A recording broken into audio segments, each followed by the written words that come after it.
Hello friends, welcome to Two Brothers Finance and good evening.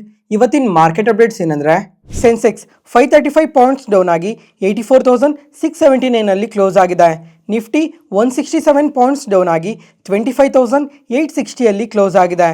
Bank Nifty 427 points down ಆಗಿ 59,034 close ಆಗಿದೆ. Friends, ಇವತ್ತು market ನೋಡಿದ್ರಾ ಸ್ವಲ್ಪ negative ಆಗಿ ರಿಯಾಕ್ಟ್ ಆಗಿದೆ. ಆದರೆ ಇವತ್ತು ಲಾರ್ಜ್ ಕ್ಯಾಪ್ಸ್ಗಿನ ಮಿಡ್ ಆ್ಯಂಡ್ ಸ್ಮಾಲ್ ಕ್ಯಾಪ್ಸ್ ತುಂಬಾ ನೆಗೆಟಿವ್ ಆಗಿ ರಿಯಾಕ್ಟ್ ಆಗಿದೆ. ಇವತ್ತು ಈ ಎರಡು ಇಂಡಸ್ಟ್ರೀಸ್ ನಿಯರ್ಲಿ 1% ನೆಗೆಟಿವ್ ಆಗಿ ರಿಯಾಕ್ಟ್ ಆಗಿದೆ. ಅದರಿಂದನೇ ಇವತ್ತು ನಮ್ಮ ಪೋರ್ಟ್ಫೋಲಿಯೋಸ್ ಎಲ್ಲ ಸ್ವಲ್ಪ ತುಂಬಾ ಫಾಲ್ ಆಗಿರೋ ಥರ ಕಾಣಿಸೋದು. ಮತ್ತು ಫ್ರೆಂಡ್ಸ್, ಇವತ್ತು ಸುಮಾರು 120 ಸ್ಟಾಕ್ಸ್ ಈಗ 52 ವೀಕ್ಸ್ ಲೋ ಅಲ್ಲಿ ಟ್ರೇಡ್ ಆಗ್ತಾ ಇದ್ದಾವೆ. ಯಾವ್ಯಾವ ಕಂಪನೀಸ್ ಅಂತ ಅಂದರೆ, Devyani International, Jubilant FoodWorks, Westlife Foodworld, Sheela Farms, NCC, REC, Sapphire Foods, Mankind Pharma, Piramal Pharma, Petronet LNG, Page Industries, ACC, ಈ ಥರ ಹೇಳ್ತಾ ಹೋದರೆ ತುಂಬಾ ಕಂಪನೀಸ್ ಎಲ್ಲ ಇವಾಗ 52 ವೀಕ್ಸ್ ಲೋ ಅಲ್ಲಿ ಟ್ರೇಡ್ ಆಗ್ತಾ ಇದ್ದಾವೆ. ಮತ್ತು ಫ್ರೆಂಡ್ಸ್, ಇವತ್ತು ಮಿಡ್ ಆ್ಯಂಡ್ ಸ್ಮಾಲ್ ಕ್ಯಾಪ್ಸ್ ಆದರೆ ನಿಯರ್ಲಿ 1%ವರೆಗೂ ನೆಗೆಟಿವ್ ಆಗಿ ರಿಯಾಕ್ಟ್ ಆಗಿದ್ದಾವೆ.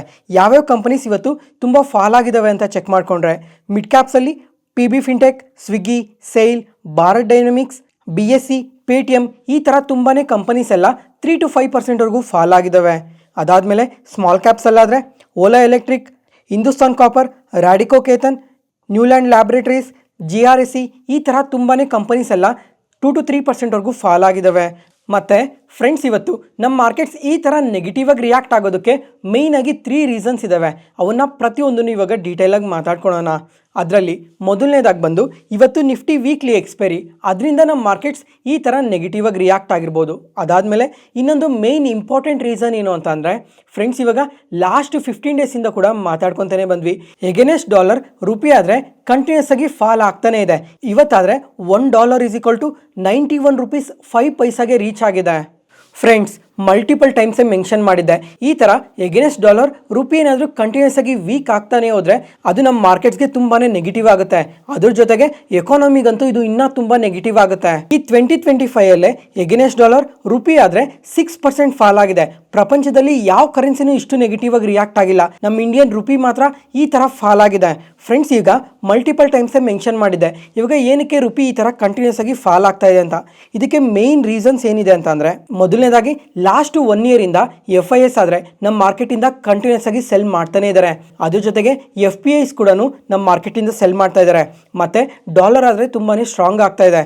ಅದ್ರ ಜೊತೆಗೆ ಇವಾಗ US ಆದರೆ ಇಂಡಿಯಾ ಮೇಲೆ ಟ್ಯಾರಿಫ್ ಹಾಕಿದ್ದಾರೆ. ಅದರಿಂದ ಎಕ್ಸ್ಪೋರ್ಟ್ಸ್ ಕೂಡ ರೀಸೆಂಟ್ ಟೈಮಲ್ಲಿ ತುಂಬಾ ಫಾಲ್ ಆಗಿದೆ. ಈ ಥರ ಮಲ್ಟಿಪಲ್ ರೀಸನ್ಸಿಂದ ರುಪಿ ಆದರೆ ಕಂಟಿನ್ಯೂಸ್ ಆಗಿ ಫಾಲ್ ಆಗ್ತಾನೆ ಇದೆ. ಮತ್ತು ಫ್ರೆಂಡ್ಸ್, ಇವಾಗ ಈ ರೀಸೆಂಟ್ ಟೈಮಲ್ಲಿ ಈ ಥರ ಡೇಟಾಯಿಂದ ರುಪಿ ವೀಕ್ ಆಗ್ತಾ ಇದೆ ಅಂತ ಮಾತಾಡ್ಕೊಂಡ್ವಿ. ಅದಾದಮೇಲೆ ಇವಾಗ ಈ ರುಪಿ ವೀಕ್ ಆಗೋದ್ರಿಂದ ಎಕಾನಮಿ ಯಾವ ಥರ ಎಫೆಕ್ಟ್ ಆಗುತ್ತೆ ಅಂತ ಕೂಡ ಇವಾಗ ಸಿಂಪಲ್ ಆಗಿ ಎಕ್ಸ್ಪ್ಲೈನ್ ಮಾಡ್ತೀನಿ ನೋಡಿ. ಫ್ರೆಂಡ್ಸ್, ಈಗ ನಮ್ಮ ಇಂಡಿಯಾದಲ್ಲಿ ಬಳಸೋ ತುಂಬ ಪ್ರಾಡಕ್ಟ್ಸ್ನೆಲ್ಲ ನಾವು ಬೇರೆ ಬೇರೆ ದೇಶದಿಂದ ಇಂಪೋರ್ಟ್ ಮಾಡ್ಕೊತೀವಿ. ಆ ಇಂಪೋರ್ಟ್ ಮಾಡ್ಕೊಳೋದಕ್ಕೆಲ್ಲ ನಾವು ಡಾಲರ್ ಮುಖಾಂತರನೇ ಪೇ ಮಾಡಬೇಕಾಗಿರುತ್ತೆ. ಎಕ್ಸಾಂಪಲ್, ಇವಾಗ ಕ್ರೂಡ್ ಆಯಿಲ್ನ ಪರ್ಚೇಸ್ ಮಾಡ್ತೀವಿ, ಅದಕ್ಕೆ ಡಾಲರಲ್ಲೇ ಪೇ ಮಾಡಬೇಕಾಗಿರುತ್ತೆ. ಅದಾದಮೇಲೆ electronics, semiconductor, gold, chemicals, defence products, ಈ ಥರ ತುಂಬ ಪ್ರಾಡಕ್ಟ್ಸ್ನ ನಾವು ತುಂಬ ದೇಶದಿಂದ ಇಂಪೋರ್ಟ್ ಮಾಡ್ಕೊತೀವಿ. ಅದಕ್ಕೆಲ್ಲ ನಾವು ಡಾಲರ್ ಮುಖಾಂತರನೇ ಪೇ ಮಾಡಬೇಕಾಗಿರುತ್ತೆ. ಎಕ್ಸಾಂಪಲ್, ಇವಾಗ ಏನಾದರೂ ಒಂದು ಪ್ರಾಡಕ್ಟ್ನ ಬೇರೆ ದೇಶದಿಂದ ಮುಂಚೆ ಇಂಪೋರ್ಟ್ ಮಾಡ್ಕೊತಾ ಇದ್ರೆ ಅದೇನಾದರೂ $1 ಆಗಿದ್ರೆ ಅದಕ್ಕೆ ನಾವು 85 ರೂಪೀಸ್ನ ಪೇ ಮಾಡ್ತಾ ಇದ್ವಿ. ಅದೇ ಇವಾಗ ಇಂಪೋರ್ಟ್ ಮಾಡಿಕೊಂಡ್ರೆ ಅದೇ $1ಗೆ ನಾವು 91 ರೂಪೀಸ್ ಪೇ ಮಾಡಬೇಕಾಗಿರುತ್ತೆ. ಅಂದರೆ ಜಸ್ಟ್ ಒಂದು ಪ್ರಾಡಕ್ಟ್ ವರ್ತ್ $1 ಆದ್ರೇ ಅದಕ್ಕೆ ಎಕ್ಸ್ಟ್ರಾ 6 ರೂಪೀಸ್ನ ಪೇ ಮಾಡಬೇಕಾಗ್ತೀವಿ. ಅದೇ ಇವಾಗ ಸ್ವಲ್ಪ ದೊಡ್ಡ ದೊಡ್ಡ ಪ್ರಾಡಕ್ಟ್ಸ್ನ ನಾವು ಇಂಪೋರ್ಟ್ ಮಾಡಿಕೊಂಡ್ರೆ, ಎಕ್ಸಾಂಪಲ್ ಇವಾಗ ಒಂದು $1,000 ಏನಾದರೂ ಒಂದು ಪ್ರಾಡಕ್ಟ್ನ ಇಂಪೋರ್ಟ್ ಮಾಡಿಕೊಂಡ್ರೆ ಅದಕ್ಕೆ 85,000 ಕಟ್ಟಬೇಕಾಗಿತ್ತು. ಅದೇ ಇವಾಗ 91,000ನ ಕಟ್ಟಬೇಕಾಗಿರುತ್ತೆ. ಅಂದರೆ ಪ್ರತಿ $1,000 ಮೇಲೆ $6,000 ಎಕ್ಸ್ಟ್ರಾ ಕಟ್ಕೊಡ್ಬೇಕಾಗಿರುತ್ತೆ. ಮತ್ತು ಫ್ರೆಂಡ್ಸ್, ಇವಾಗ ಗೋಲ್ಡ್ನ ಕೂಡ ನಾವು ತುಂಬಾ ಇಂಪೋರ್ಟ್ ಮಾಡ್ಕೊತೀವಿ. ಇವಾಗ ಗೋಲ್ಡ್ ಆದರೆ ಈ ರೀಸೆಂಟ್ ಟೈಮಲ್ಲಿ ಲಾಸ್ಟ್ 1 ಇಯರಲ್ಲಿ ತುಂಬಾ ರ್ಯಾಲಿ ಆಗಿದೆ. ಅದರಿಂದ ಗೋಲ್ಡ್ನ ಇಂಪೋರ್ಟ್ ಮಾಡ್ಕೊಂಡ್ರು ನಾವು ತುಂಬಾ ಎಕ್ಸ್ಟ್ರಾ ದುಡ್ಡು ಕೊಟ್ಟು ಗೋಲ್ಡ್ನ ಪರ್ಚೇಸ್ ಮಾಡಬೇಕಾಗಿರುತ್ತೆ. ಇದೆಲ್ಲ ಕಂಪ್ಲೀಟ್ಲಿ ನಮ್ಮ ಎಕಾನಮಿಗೆ ನೆಗೆಟಿವೇ ಆಗುತ್ತೆ. ಅದ್ರ ಜೊತೆಗೆ ಕಮ್ಮಿಂಗ್ ಟೈಮಲ್ಲಿ ಇದರಿಂದ ಇನ್ಫ್ಲೇಷನ್ ಕೂಡ ಜಾಸ್ತಿ ಆಗೋ ಚಾನ್ಸಸ್ ಇದೆ. ನೋಡೋಣ ನಮ್ಮ ಗೌರ್ಮೆಂಟ್ ಇದ್ರ ರಿಲೇಟೆಡ್ ಆಗಿ ಇನ್ನೂ ಯಾವ ಥರ ಮೆಜರ್ಸ್ನ ತಗೊತಾರೆ ಕಮ್ಮಿಂಗ್ ಟೈಮಲ್ಲಿ ಅಂತ. ಮತ್ತೆ ಫ್ರೆಂಡ್ಸ್, ಇವಾಗ ಈ ಟ್ರೇಡ್ ಡೀಲ್ ಪರವಾಗಿ ಇನ್ನೊಂದು ಡೇಟಾ ಅಪ್ಡೇಟ್ ಆಗಿದೆ. ಇವಾಗ ಕಾಮರ್ಸ್ ಸೆಕ್ರೆಟರಿ ಆದ ರಾಜೇಶ್ ಅಗರ್ವಾಲ್ ಅವರಾದರೆ ಇಂಡಿಯಾ ಮತ್ತು US ರಿಲೇಟೆಡ್ ಆಗಿ ಈ ಟ್ರೇಡ್ ನೆಗೋಸಿಯೇಷನ್ಸ್ ಎಲ್ಲ ತುಂಬಾ ಸಕ್ಸಸ್ಫುಲ್ ಆಗಿ ನಡೆದಿದ್ದಾವೆ. ಅದರಿಂದ ಅತಿ ಶೀಘ್ರದಲ್ಲೇ ಈ ಟ್ರೇಡ್ ಡೀಲ್ ಕಂಪ್ಲೀಟ್ ಆಗೋ ಚಾನ್ಸಸ್ ಇದೆ ಅಂತ ಪಾಸಿಟಿವ್ ಕಮೆಂಟ್ಸ್ನ ಮಾಡಿದ್ದಾರೆ. ಜೊತೆಗೆ ಬರೀ US ಜೊತೆ ಮಾತ್ರನೇ ಅಲ್ಲ, ತುಂಬ ಕಂಟ್ರೀಸ್ ಜೊತೆ ಅತಿ ಶೀಘ್ರದಲ್ಲೇ ಟ್ರೇಡ್ ಡೀಲ್ ಕಂಪ್ಲೀಟ್ ಆಗುತ್ತೆ ಅಂತ ಸ್ಟೇಟ್ಮೆಂಟ್ಸ್ನ ಮಾಡಿದ್ದಾರೆ. ನೋಡೋಣ ಇದ್ರ ಬಗ್ಗೆ ಕಮಿಂಗ್ ಟೈಮಲ್ಲಿ ಇನ್ನೂ ಯಾವ ಥರ ಡೇಟಾಸ್ ಅಪ್ಡೇಟ್ ಆಗುತ್ತೆ ಅಂತ. ಮತ್ತು ಫ್ರೆಂಡ್ಸ್, ಇವಾಗ ಈ ಥರ ಎರಡೂ ಡೇಟಾಸಿಂದ ನಮ್ಮ ಮಾರ್ಕೆಟ್ಸ್ ನೆಗೆಟಿವ್ ಆಗಿ ರಿಯಾಕ್ಟ್ ಆಗಿದೆ. ಅದಾದಮೇಲೆ ಇನ್ನೊಂದು ಡೇಟಾ ಕೂಡ ಇದೆ, ಅದು ಗ್ಲೋಬಲ್ ಮಾರ್ಕೆಟ್ಸ್ ಪರವಾಗಿದೆ. ಅದನ್ನ ಇವಾಗ ಡೀಟೇಲಾಗಿ ಮಾತಾಡ್ಕೊಳೋಣ. ಮತ್ತು ಫ್ರೆಂಡ್ಸ್, ಈಗ ಈ ವಾಟ್ಸಪ್ ಚಾನಲಲ್ಲಿ ಈ ಸ್ಟಾಕ್ ಮಾರ್ಕೆಟ್ ರಿಲೇಟೆಡ್ ಪ್ರತಿಯೊಂದು ಇನ್ಫಾರ್ಮೇಷನ್ ಕೂಡ ಶೇರ್ ಮಾಡ್ತಾ ಇರ್ತೀನಿ. ಜೊತೆಗೆ ಯಾರಾದರೂ ಈ ಚಾನಲ್ನ ಹೊಸದಾಗಿ ನೋಡ್ತಾ ಇದ್ರೆ ವಾಟ್ಸಪ್ ಚಾನಲ್ ಲಿಂಕ್ ಡಿಸ್ಕ್ರಿಪ್ಷನಲ್ಲಿ ಕೊಟ್ಟಿರ್ತೀನಿ, ಒಂದ್ಸಲ ಚೆಕ್ ಮಾಡಿ. ಈ ವಾಟ್ಸಪ್ ಚಾನಲಲ್ಲಿ ಒಂದು ಇಶ್ಯೂ ಕಾಣಿಸ್ತಾ ಇದೆ. ಏನಂತ ಅಂದರೆ ಫ್ರೆಂಡ್ಸ್, ಈಗ ತುಂಬ ಜನ ಇನ್ವೆಸ್ಟರ್ಸ್ ಎಲ್ಲ ಡೈರೆಕ್ಟಾಗಿ ವಾಟ್ಸಪ್ನ ಓಪನ್ ಮಾಡಿ ಡೈರೆಕ್ಟಾಗಿ ಚಾನಲ್ನ ಓಪನ್ ಮಾಡಿ ಚೆಕ್ ಮಾಡ್ತಾರೆ. ಆ ಥರ ಚೆಕ್ ಮಾಡೋದ್ರಿಂದ ತುಂಬಾ ಇನ್ಫಾರ್ಮೇಷನ್ನ ಮಿಸ್ ಆಗ್ತಾ ಇದ್ದೀರಾ. ಎಂದೇ ಆಗಲಿ ವಾಟ್ಸಪ್ ಚಾನಲ್ನ ಚೆಕ್ ಮಾಡಬೇಕಾದ್ರೆ ಆದಷ್ಟು ಈ ಥರ ರಿಫ್ರೆಶ್ ಮಾಡಿ ಬಂದು ನೋಡಿದಾಗ ಇನ್ನೂ ತುಂಬಾ ಇನ್ಫಾರ್ಮೇಷನ್ ಸಿಗುತ್ತೆ. ಯಾಕಂದರೆ ವಾಟ್ಸಪ್ಪಲ್ಲಿ ಸ್ವಲ್ಪ ಗ್ಲಿಚ್ ಇದೆ. ಆ ಕಾರಣದಿಂದ ಈ ಥರ ಕಂಪ್ಲೀಟಾಗಿ ಇನ್ಫಾರ್ಮೇಷನ್ ಎಲ್ಲ ಲೋಡ್ ಆಗ್ತಾ ಇಲ್ಲ. ಅದಕ್ಕೋಸ್ಕರ ಎಂದೇ ಆಗಲಿ ರಿಫ್ರೆಶ್ ಮಾಡಿ ವಾಟ್ಸಪ್ ಚಾನಲ್ನ ಚೆಕ್ ಮಾಡಿ. ನೆಕ್ಸ್ಟ್ ಅದಾದಮೇಲೆ ಫ್ರೆಂಡ್ಸ್, ಇವತ್ತು ನಮ್ಮ ಮಾರ್ಕೆಟ್ ಮಾತ್ರನೇ ಅಲ್ಲ, ಗ್ಲೋಬಲ್ ಮಾರ್ಕೆಟ್ಸ್ ಕೂಡ ಇದೇ ಥರ ನೆಗೆಟಿವ್ ಆಗಿ ರಿಯಾಕ್ಟ್ ಆಗಿದ್ದಾವೆ. ಒಂದ್ಸಲ ಏಷ್ಯನ್ ಮಾರ್ಕೆಟ್ಸ್ ನೋಡಿದ್ರೆ ಪ್ರತಿಯೊಂದು ಮಾರ್ಕೆಟ್ ಕೂಡ ಎಬೋವ್ 1% ಫಾಲ್ ಆಗಿದೆ. ಎಕ್ಸಾಂಪಲ್, ಇವಾಗ ಜಪಾನ್ ಮಾರ್ಕೆಟ್ ಆದರೆ ಎಬೋವ್ 1.5% ಫಾಲ್ ಆಗಿದೆ. ಮತ್ತು Chinese market above 1.5%, Taiwan market 1%, Korean market above 2% fall ಆಗಿದೆ. ಫ್ರೆಂಡ್ಸ್, ಇವತ್ತು ಗ್ಲೋಬಲ್ ಮಾರ್ಕೆಟ್ಸ್ ಎಲ್ಲ ಈ ಥರ ನೆಗೆಟಿವ್ ಆಗಿ ರಿಯಾಕ್ಟ್ ಆಗೋದಕ್ಕೆ ಮೇಯ್ನ್ ಆಗಿ 2 ರೀಸನ್ಸ್ ಕಾಣಿಸ್ತಾ ಇದ್ದಾವೆ. ಅವನ್ನ ಡೀಟೇಲಾಗಿ ಮಾತಾಡ್ಕೊಳೋಣ. ಜೊತೆಗೆ ನಿನ್ನೆ ಆದರೆ US ಮಾರ್ಕೆಟ್ ಕೂಡ ಸ್ವಲ್ಪ ನೆಗೆಟಿವ್ ಆಗಿ ರಿಯಾಕ್ಟ್ ಆಗಿದೆ. ಯಾಕಂದರೆ ಈ ಆರ್ಟಿಫಿಷಿಯಲ್ ಇಂಟೆಲಿಜೆನ್ಸ್ಗೆ ಸಂಬಂಧಪಟ್ಟಿರೋ ಕಂಪನೀಸಲ್ಲಿ ಮತ್ತೆ ಸೆಲ್ಲಿಂಗ್ ಪ್ರೆಷರ್ ಇನ್ಕ್ರೀಸ್ ಆಗಿ US ಮಾರ್ಕೆಟ್ ನಿನ್ನೆ ಕೂಡ ಸ್ವಲ್ಪ ನೆಗೆಟಿವ್ ಆಗಿ ರಿಯಾಕ್ಟ್ ಆಗಿದೆ. ಮತ್ತು ಫ್ರೆಂಡ್ಸ್, ಇವಾಗ ಗ್ಲೋಬಲ್ ಮಾರ್ಕೆಟ್ಸ್ ಎಲ್ಲ ಈ ಥರ ನೆಗೆಟಿವ್ ಆಗಿ ರಿಯಾಕ್ಟ್ ಆಗೋದಕ್ಕೆ ಮೇಯ್ನ್ ರೀಸನ್ ಬಂದು ಇವಾಗ ವಾರೆನ್ ಬಫೆಟ್ ಅವರಾದರೆ US ಎಕಾನಮಿ ಬಗ್ಗೆ ತುಂಬಾ ನೆಗೆಟಿವ್ ಸ್ಟೇಟ್ಮೆಂಟ್ಸ್ನ ಮಾಡಿದ್ದಾರೆ. ಅದರಿಂದ ಈ ಗ್ಲೋಬಲ್ ಮಾರ್ಕೆಟ್ಸ್ ಎಲ್ಲ ಈ ಥರ ನೆಗೆಟಿವ್ ಆಗಿ ರಿಯಾಕ್ಟ್ ಆಗಿರ್ಬೋದು. ಇವತ್ತು ರಾತ್ರಿಯೂ ಸಹ US ಮಾರ್ಕೆಟ್ ಯಾವ ಥರ ರಿಯಾಕ್ಟ್ ಆಗುತ್ತೆ ಅಂತ ನೋಡಬೇಕಾಗಿರುತ್ತೆ. ಮತ್ತು ವಾರೆನ್ ಬಫೆಟ್ ಅಂದರೆ ಯಾರು ಅಂತ ಪ್ರತಿಯೊಬ್ಬರಿಗೂ ಗೊತ್ತೇ ಇರುತ್ತೆ. ಆದರೂ ಸಹ ಇನ್ನೊಂದ್ಸಲ ಹೇಳ್ತಾ ಇದ್ದೀನಿ ನೋಡಿ. ಇವರಾದರೆ ಬರ್ಕ್ಷೈರ್ ಹಾಥ್ವೇ ಕಂಪನಿಯ CEO ಆಗಿದ್ದಾರೆ. ಜೊತೆಗೆ ಇವರು 11ನೇ ವರ್ಷದಲ್ಲೇ ಸ್ಟಾಕ್ ಮಾರ್ಕೆಟಲ್ಲಿ ಇನ್ವೆಸ್ಟ್ ಮಾಡೋದನ್ನು ಶುರು ಮಾಡಿದ್ರು. ಮತ್ತು ಇವರು ಲಾಸ್ಟ್ 3-4 ಇಯರ್ಸಿಂದ ಇವರು ತುಂಬಾ ಇನ್ವೆಸ್ಟ್ ಮಾಡಿದೆ ಕ್ಯಾಶ್ನ ತುಂಬ ಹೋಲ್ಡ್ ಮಾಡ್ತಾ ಇದ್ದಾರೆ. ಯಾಕಂದರೆ US ಎಕಾನಮಿಯಲ್ಲಿ ತುಂಬಾ ಅನ್ಸರ್ಟನಿಟೀಸ್ ಕಾಣ್ತಾ ಇದ್ದಾವೆ. ಅದರಿಂದ ಕ್ಯಾಶ್ನ ಹೋಲ್ಡ್ ಮಾಡ್ತಾ ಇದ್ದೀನಿ ಅಂತ ಮಲ್ಟಿಪಲ್ ಟೈಮ್ಸ್ ಮೆನ್ಷನ್ ಮಾಡಿದರು. ಮತ್ತು ಪ್ರೆಸೆಂಟ್ ಇವಾಗ ಇವರು ಎಷ್ಟು ಕ್ಯಾಶ್ನ ಹೋಲ್ಡ್ ಮಾಡ್ತಾ ಇದ್ದಾರೆ ಅಂದರೆ ಸುಮಾರು $381 ಬಿಲಿಯನ್ ಹೋಲ್ಡ್ ಮಾಡ್ತಾ ಇದ್ದಾರೆ. ಅಂದರೆ ನಮ್ಮ ಇಂಡಿಯನ್ ಕರೆನ್ಸಿಯಲ್ಲಿ 3810 ಕೋಟಿ ಕ್ಯಾಶ್ನ ಹೋಲ್ಡ್ ಮಾಡ್ತಾ ಇದ್ದಾರೆ. ಈಗ US ಎಕಾನಮಿ ಬಗ್ಗೆ ಏನು ಹೇಳ್ತಾ ಇದ್ದಾರೆ ಅಂತ ಅಂದರೆ ಇವಾಗ ಗೌರ್ಮೆಂಟ್ ಹತ್ರ ತುಂಬಾ ಹೈ ಡೆಟ್ ಇದೆ, ಜೊತೆಗೆ ಲಾರ್ಜ್ ಬಜೆಟ್ ಡೆಫಿಸಿಟ್ ಇದೆ ಅಂತ ಹೇಳ್ತಾ ಇದ್ದಾರೆ. ಅಂದರೆ ಇವಾಗ ಇವರು ಟ್ಯಾಕ್ಸ್ ಮುಖಾಂತರ ಏನು ಅರ್ನ್ ಮಾಡ್ತಾ ಇದ್ದಾರೆ, ಅರ್ನ್ ಮಾಡೋದಕ್ಕಿಂತ ಸ್ಪೆಂಡ್ ಮಾಡೋದೇ ತುಂಬ ಜಾಸ್ತಿ ಇದೆ. ಅದ್ರ ಜೊತೆಗೆ ಇವರು ಬಾಂಡ್ಸ್ನ ಕೂಡ ತುಂಬಾ ಇಶ್ಯೂ ಮಾಡಿದ್ದಾರೆ. ಜೊತೆಗೆ ಇಂಟ್ರೆಸ್ಟ್ ರೇಟ್ನ ಕಂಟಿನ್ಯೂಸ್ ಆಗಿ ಕಟ್ ಮಾಡ್ತಾ ಇದ್ದಾರೆ. ಸ್ಪೆಂಡಿಂಗ್ ಇನ್ಕ್ರೀಸ್ ಆಗ್ತಾ ಇದೆ. ಈ ಥರ ಮಲ್ಟಿಪಲ್ ರೀಸನ್ಸಿಂದ US ಎಕಾನಮಿ ಆದರೆ ಕಮ್ಮಿಂಗ್ ಟೈಮಲ್ಲಿ ಕೊಲಾಪ್ಸ್ ಆಗೋ ಚಾನ್ಸಸ್ ಕೂಡ ತುಂಬಾ ಜಾಸ್ತಿ ಇದೆ ಅಂತ ಸ್ಟೇಟ್ಮೆಂಟ್ಸ್ನ ಮಾಡ್ತಾ ಇದ್ದಾರೆ. ಅದರಿಂದ ಇವಾಗ ಇವ್ರು ಏನು ಕ್ಯಾಶ್ನ ಹೋಲ್ಡ್ ಮಾಡ್ತಾ ಇದ್ದಾರೆ, ಸುಮಾರು $381 ಬಿಲಿಯನ್ ಏನು ಕ್ಯಾಶ್ನ ಹೋಲ್ಡ್ ಮಾಡ್ತಾ ಇದ್ದಾರೆ, ಅದನ್ನು ಕಂಪ್ಲೀಟಾಗಿ ಜಪಾನ್ ಯೆನ್ಗೆ ಕನ್ವರ್ಟ್ ಮಾಡ್ತೀವಿ ಅಂತ ಸ್ಟೇಟ್ಮೆಂಟ್ಸ್ನ ಮಾಡಿದ್ದಾರೆ. ಫ್ರೆಂಡ್ಸ್, ಇದಂತೂ ವಾರೆನ್ ಬಫೆಟ್ ಅವ್ರ ಕಡೆಯಿಂದ ತುಂಬಾ ಬಿಗ್ ಸ್ಟೇಟ್ಮೆಂಟ್. ನೋಡೋಣ ಇವತ್ತು ರಾತ್ರಿ US ಮಾರ್ಕೆಟ್ ಯಾವ ಥರ ರಿಯಾಕ್ಟ್ ಆಗುತ್ತೆ ಅಂತ. ಅದ್ರ ಜೊತೆಗೆ ಶುಕ್ರವಾರ ಆದರೆ ಜಪಾನಲ್ಲಿ ಇಂಟ್ರೆಸ್ಟ್ ರೇಟ್ ಡಿಸಿಷನ್ ಇದೆ. ಇದಂತೂ ಇನ್ನೂ ಇಂಪಾರ್ಟೆಂಟ್ ಆಗಿರುತ್ತೆ. ಒಂದು ವೇಳೆ ಇವ್ರು ರೇಟ್ ಕಟ್ ಏನಾದರೂ ಮಾಡಿದ್ರೆ ಕಮಿಂಗ್ ಟೈಮಲ್ಲಿ ಗ್ಲೋಬಲ್ ಮಾರ್ಕೆಟ್ಸ್ ಎಲ್ಲ ಕಂಪ್ಲೀಟಾಗಿ ಫಾಲ್ ಆಗೋ ಚಾನ್ಸಸ್ ಕೂಡ ಜಾಸ್ತಿನೇ ಇರುತ್ತೆ. ಅದಕ್ಕೋಸ್ಕರ ಯಾರಾದರೂ ಈ ವೀಕಲ್ಲಿ ನಮ್ಮ ಮಾರ್ಕೆಟ್ ಒಳಗಡೆ ಇನ್ವೆಸ್ಟ್ ಮಾಡಬೇಕು ಅನ್ನೋರು ಒಂದ್ಸಲ ಪ್ರತಿಯೊಂದು ಇನ್ಫಾರ್ಮೇಷನ್ನು ಕೂಡ ಪ್ರಾಪರಾಗಿ ತಿಳ್ಕೊಂಡು ನಿಮ್ಮ ಇನ್ವೆಸ್ಟ್ಮೆಂಟ್ ಡಿಸಿಷನ್ನ ತೊಗೊಳ್ಳಿ. ಮತ್ತು ಫ್ರೆಂಡ್ಸ್, ಇವಾಗ ಈ ಗ್ಲೋಬಲ್ ಅನ್ಸರ್ಟನಿಟೀಸ್ ಬಗ್ಗೆ ನಿಮ್ಮ ಒಪಿನಿಯನ್ನ ಕೂಡ ಪ್ರತಿಯೊಬ್ಬರು ಕಮೆಂಟ್ ಸೆಷನಲ್ಲಿ ಶೇರ್ ಮಾಡಿ. ಯಾವುದೇ ಪಾಯಿಂಟಲ್ಲಿ ನಾನು ಹೇಳೋ ಇನ್ಫಾರ್ಮೇಷನ್ ನಿಮಗೆ ಯೂಸ್ಫುಲ್ ಅನಿಸಿದ್ರೆ ಈ ವಿಡಿಯೋನ ಲೈಕ್ ಮಾಡಿ. ಮತ್ತು ನಿಮ್ಮ ಫ್ರೆಂಡ್ಸಲ್ಲಿ ಯಾರಿಗಾದ್ರೂ ಸ್ಟಾಕ್ ಮಾರ್ಕೆಟ್ ಬಗ್ಗೆ ಇಂಟ್ರೆಸ್ಟ್ ಇರೋರಿಗೆ ಈ ವಿಡಿಯೋಸ್ನ ಶೇರ್ ಮಾಡಿ. Next, market key updates. First ಇವಾಗ ಬ್ಯಾಂಕ್ಸ್ ಬಗ್ಗೆ ಮಾತಾಡ್ಕೊಳ್ಳೋಣ. ಈ ಬ್ಯಾಂಕ್ಸ್ ಬಗ್ಗೆ ಮಲ್ಟಿಪಲ್ ಅಪ್ಡೇಟ್ಸ್ ಇದ್ದಾವೆ. ಅದರಲ್ಲಿ ಫಸ್ಟ್ ಇವತ್ತು RBI ಅವರಾದರೆ HDFC ಗ್ರೂಪ್ಗೆ ಒಂದು ಅಪ್ರೂವಲ್ ಕೊಟ್ಟಿದೆ. ಇವಾಗ ಇಂಡಸ್ಇಂಡ್ ಬ್ಯಾಂಕಲ್ಲಿ 9.5% ಸ್ಟೇಕ್ನ ಅಕ್ವೈರ್ ಮಾಡೋದಕ್ಕೆ ಅಪ್ರೂವಲ್ ಸಿಕ್ಕಿದೆ. ಮತ್ತು ಫ್ರೆಂಡ್ಸ್, ಈಗ ಹಂಗಂತ ಡೈರೆಕ್ಟ್ ಆಗಿ HDFC ಬ್ಯಾಂಕ್ ಅವರೇ ಈ ಇಂಡಸ್ಇಂಡ್ ಬ್ಯಾಂಕ್ ಅಲ್ಲಿ 9.5% ಸ್ಟೇಕ್ನ ಅಕ್ವೈರ್ ಮಾಡೋದಕ್ಕೆ ಏನು ಹೇಳಿಲ್ಲ. ಇವಾಗ ಈ HDFC ಗ್ರೂಪ್ ಅಲ್ಲಿ ಯಾವ್ಯಾವ ಕಂಪನೀಸ್ ಇದಾವೋ, example HDFC bank, HDFC AMC, HDFC asset management company, HDFC life insurance, HDFC Ergo general insurance, ಇವಾಗ ಈ ತರ ತುಂಬಾನೇ ಕಂಪನೀಸ್ ಇದಾವೆ. ಈ ಕಂಪನೀಸ್ ಟೋಟಲ್ ಆಗಿ ಇಂಡಸ್ಇಂಡ್ ಬ್ಯಾಂಕ್ ಅಲ್ಲಿ 9.5% ಸ್ಟೇಕ್ನ ಅಕ್ವೈರ್ ಮಾಡೋದಕ್ಕೆ ಇವಾಗ ಅಪ್ರೂವಲ್ ಸಿಕ್ಕಿರೋದು.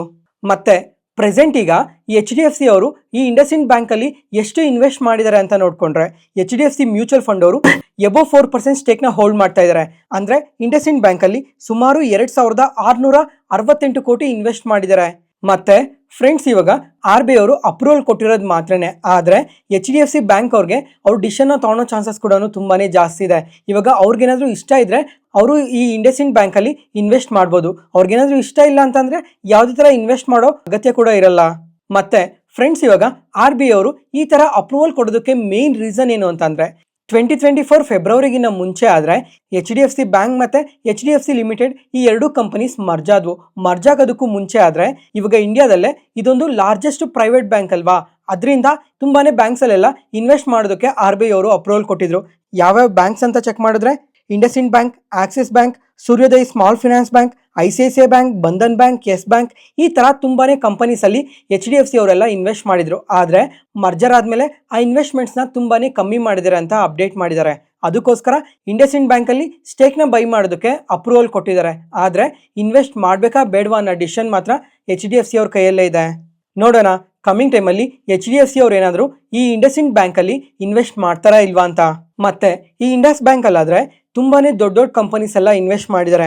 ಎಕ್ಸಾಂಪಲ್ ಇವಾಗ Singapore government, GPF global, PNB ಪರಿಬಾಸ್, LIC, ಈ ತರ ತುಂಬಾನೇ ದೊಡ್ಡ ದೊಡ್ಡ ಕಂಪನೀಸ್ ಎಲ್ಲ ಟೋಟಲ್ ಆಗಿ 23% ಸ್ಟೇಕ್ನ ಹೋಲ್ಡ್ ಮಾಡ್ತಾ ಇದ್ದಾರೆ ಇಂಡಸ್ಇಂಡ್ ಬ್ಯಾಂಕ್ ಅಲ್ಲಿ.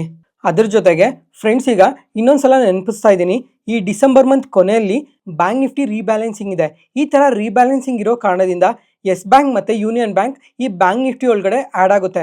ಅದ್ರ ಜೊತೆಗೆ ಈ ಟಾಪ್ ಬ್ಯಾಂಕ್ಸ್ ಆದ HDFC ಬ್ಯಾಂಕ್ ಮತ್ತೆ ICICI ಬ್ಯಾಂಕ್ ಅಲ್ಲಿ ಸ್ವಲ್ಪ ವೆಯ್ಟೇಜ್ ಕೂಡ ಕಮ್ಮಿ ಆಗುತ್ತೆ. ಅದ್ರ ಜೊತೆಗೆ ಈ ಎರಡೂ ಬ್ಯಾಂಕ್ಸ್ ಅಲ್ಲಿ ತುಂಬಾನೇ ಔಟ್ಫ್ಲೋಸ್ ಕೂಡ ಹೋಗುತ್ತೆ. ಜೊತೆಗೆ ಇದು 1 ಟ್ರೆಂಚ್ ಅಲ್ಲಿ ನಡೆಯಲ್ಲ, 4 ಟ್ರೆಂಚಸ್ ಅಲ್ಲಿ ನಡೆಯುತ್ತೆ. ಅದರಿಂದ ಲಾಸ್ಟ್ ವೀಕ್ ಅಲ್ಲಿ ಸ್ವಲ್ಪ ಬ್ಯಾಂಕಿಂಗ್ ಸೆಕ್ಟರ್ ಅಲ್ಲಿ ಸೆಲ್ ಆಫ್ ಇರೋ ಚಾನ್ಸಸ್ ಕೂಡ ತುಂಬಾನೇ ಜಾಸ್ತಿ ಇರುತ್ತೆ. ನೋಡೋಣ ಕಮಿಂಗ್ ಟೈಮಲ್ಲಿ ಇದ್ರ ಬಗ್ಗೆ ಎಲ್ಲ ಇನ್ನ ಯಾವ ತರ ಡೇಟಾಸ್ ಅಪ್ಡೇಟ್ ಆಗುತ್ತೆ ಅಂತ. ನೆಕ್ಸ್ಟ್ ಅದಾದ್ಮೇಲೆ ಫ್ರೆಂಡ್ಸ್, ಇವತ್ತು ಬ್ಯಾಂಕ್ ನಿಫ್ಟಿ ನೋಡಿದ್ರಾ, ನಿಯರ್ಲಿ 400 ಪಾಯಿಂಟ್ಸ್ವರೆಗೂ ಫಾಲ್ ಆಗಿದೆ. ಅದರಲ್ಲಿ ಹೈಯೆಸ್ಟ್ ಕಾಂಟ್ರಿಬ್ಯೂಟ್ ಮಾಡಿರೋದು ಬಂದು ಆಕ್ಸಿಸ್ ಬ್ಯಾಂಕೇನೆ, 227 ಪಾಯಿಂಟ್ಸ್ ಕಾಂಟ್ರಿಬ್ಯೂಟ್ ಮಾಡಿದೆ. ಇವತ್ತು ಆಕ್ಸಿಸ್ ಬ್ಯಾಂಕ್ ಆದ್ರೆ ಇಂಟರ್ಡೇ ಸೆಷನ್ ಅಲ್ಲಿ ಎಬೋ 4% ಫಾಲ್ ಆಗಿದೆ. ಯಾಕಂದ್ರೆ ಫ್ರೆಂಡ್ಸ್, ಇವಾಗ ಈ ಕಂಪನಿ Q1 ಅಲ್ಲಿ ನೋಡಿದ್ರಾ ಕಂಪ್ಲೀಟ್ಲಿ ವೀಕ್ ರಿಸಲ್ಟ್ಸ್ ನ ಪೋಸ್ಟ್ ಮಾಡಿದ್ರು. ಅವಾಗಾದ್ರೆ Q3ಗೆಲ್ಲ ಮಾರ್ಜಿನ್ಸ್ ನ ಇಂಪ್ರೂವ್ ಮಾಡ್ಕೊಂತೀವಿ ಅಂತ ಅಪ್ಡೇಟ್ ಮಾಡಿದ್ರು. ಆದ್ರೆ ಇವತ್ತೇನು ಹೇಳ್ತಾ ಇದಾರೆ ಅಂತಂದ್ರೆ ಈ Q3 ಅಷ್ಟೊತ್ತಿಗೆಲ್ಲ ಮಾರ್ಜಿನ್ಸ್ ಇಂಪ್ರೂವ್ ಆಗೋದಕ್ಕಾಗಲ್ಲ, ಇದಕ್ಕೆ ಇನ್ನೊಂದು ಸ್ವಲ್ಪ ಟೈಮ್ ಬೇಕಾಗಿರುತ್ತೆ ಅಂತ ಕಮೆಂಟ್ಸ್ ನ ಮಾಡಿದ್ದಾರೆ. ಅದರಿಂದನೇ ಈ ತರ ನೆಗೆಟಿವ್ ಆಗಿ ರಿಯಾಕ್ಟ್ ಆಗಿರೋದು. ಮತ್ತೆ ಇವಾಗ ಸಿಟಿ ಅವರಾದ್ರೆ ಈ ಕಂಪನಿಗೆ ನ್ಯೂಟ್ರಲ್ ರೇಟಿಂಗ್ ಕೊಟ್ಟು target price 1285 rupees per share ಅಂತ ಅಪ್ಡೇಟ್ ಮಾಡಿದ್ದಾರೆ. ನೋಡೋಣ ಈ Q3 ಆಕ್ಸಿಸ್ ಬ್ಯಾಂಕ್ ಅವರು ಯಾವ ತರ ರಿಸಲ್ಟ್ಸ್ ನ ಪೋಸ್ಟ್ ಮಾಡ್ತಾರೆ ಅಂತ. ನೆಕ್ಸ್ಟ್ ಅದಾದ್ಮೇಲೆ ಏರ್ಟೆಲ್ ಈ ಕಂಪನಿ ಆದ್ರೆ ಇವತ್ತು ಇಂಟರ್ಡೇ ಸೆಷನ್ ಅಲ್ಲಿ ನಿಯರ್ಲಿ 2% ವರೆಗೂ ಪಾಸಿಟಿವ್ ಆಗಿ ರಿಯಾಕ್ಟ್ ಆಗಿದೆ. ಯಾಕಂದ್ರೆ ಇವತ್ತು ಮೋರ್ಗನ್ ಸ್ಟ್ಯಾನ್ಲಿ ಅವರು ಈ ಕಂಪನಿಗೆ ಓವರ್ವೇಟ್ ರೇಟಿಂಗ್ ಕೊಟ್ಟು target price 2435 rupees per share ಅಂತ ಅಪ್ಡೇಟ್ ಮಾಡಿದ್ದಾರೆ. ಅಂದ್ರೆ ನಿನ್ನೆ ಕ್ಲೋಸಿಂಗ್ ಇಂದ 20% ಅಪ್ಸೈಡ್ ಪೊಟೆನ್ಷಿಯಲ್ ಇದೆ ಅಂತ ಹೇಳ್ತಾ ಇರೋದು. ಇವಾಗ ಇವರು ಈ ತರ ಸ್ಟ್ರಾಂಗ್ ರೇಟಿಂಗ್ ಕೊಡೋದಕ್ಕೆ ರೀಸನ್ ಏನು ಅಂತಂದ್ರೆ ಇವಾಗ FY27 ಫಸ್ಟ್ ಕ್ವಾರ್ಟರ್ ಅಲ್ಲಿ ಮತ್ತೆ ಏರ್ಟೆಲ್ ಅವರು ಈ ಟ್ಯಾರಿಫ್ ನ ಇನ್ಕ್ರೀಸ್ ಮಾಡೋ ಚಾನ್ಸಸ್ ತುಂಬಾನೇ ಜಾಸ್ತಿ ಇದೆ ಅಂತ ಅಪ್ಡೇಟ್ ಮಾಡಿದ್ದಾರೆ. ಅದರಿಂದನೇ ಈ ತರ ಪಾಸಿಟಿವ್ ಆಗಿ ರಿಯಾಕ್ಟ್ ಆಗಿರೋದು. ಫ್ರೆಂಡ್ಸ್, ಇವಾಗ ನನ್ನ ಒಪಿನಿಯನ್ ಕೂಡ ಶೇರ್ ಮಾಡ್ತೀನಿ ನೋಡಿ. ಇವಾಗ ಈ ಟ್ಯಾರಿಫ್ ನ ಇನ್ಕ್ರೀಸ್ ಮಾಡೋದ್ರಿಂದ ಈ ಕಂಪನೀಸ್ಗಂತೂ ಇದು ತುಂಬಾನೇ ಪಾಸಿಟಿವ್ ಆಗುತ್ತೆ. ಯಾಕಂದ್ರೆ ಪ್ರತಿಯೊಬ್ರು ಇವಾಗ ಮೊಬೈಲ್ ನ ಯೂಸ್ ಮಾಡ್ತಾನೆ ಇದ್ದಾರೆ, ಅದರಿಂದ ಅವರು ರೀಚಾರ್ಜ್ ಮಾಡೇ ಮಾಡ್ತಾರೆ. ಅದರಿಂದ ಕಂಪನಿಗೆ ಇದು ತುಂಬಾನೇ ಪಾಸಿಟಿವ್ ಆಗುತ್ತೆ. ಆದ್ರೆ ಸಾಮಾನ್ಯ ಜನಗಳಿಗೆ ಇದು ತುಂಬಾನೇ ಎಫೆಕ್ಟ್ ಮಾಡುತ್ತೆ.